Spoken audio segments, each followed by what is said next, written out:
If I walked into your MSP's office today, would my mouth drop open in shock and surprise? Would I be slapping you on the back and congratulating you? Or would I have my hands on my face in total horror at what I see? Let me tell you how what I'd see in your office can tell me exactly how efficient your MSP is at winning clients and serving them well. So I'll admit it's been a few years since I was inside an MSP's office, but based on several years of visiting many of them, they do tend to fall into one of two camps. They're either a pristine, tidy space with zero mess, or they're an untidy space packed with clutter. So old hardware, keyboards, mice, cables everywhere, on every shelf, in every drawer, in every cupboard. You can't move for stuff. So which one of those is your office? Personally, I try very hard to maintain a clean and tidy environment. My house is the kind of place where you could drop in on me with no notice and think I'd just been tidying for hours. My home office and video studio is exactly the same, apart from one corner where a bunch of unwanted clutter has started building up. Every time I clear out my office or declutter my desk, I do feel great. Do you? And I think it's because your environment sets your context. It directly affects how you feel and how you think. It's why a refurbishment in a retail shop typically leads to an immediate boost in sales.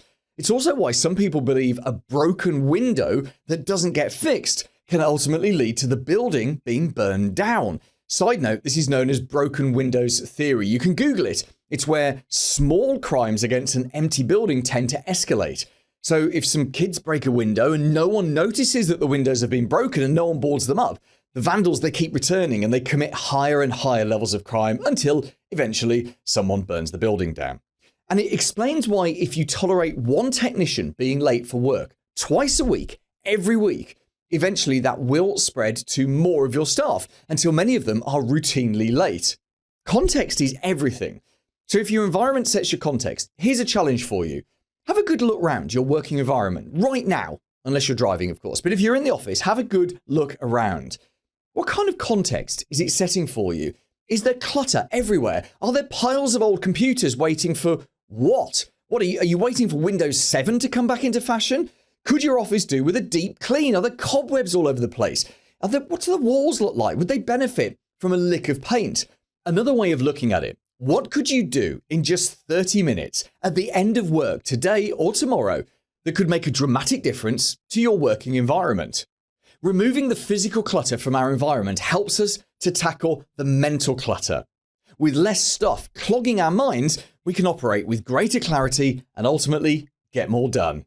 Right, I'm going to roll my sleeves up because I'm going to have to tackle my evil clutter corner. Paul Green's MSP Marketing Edge.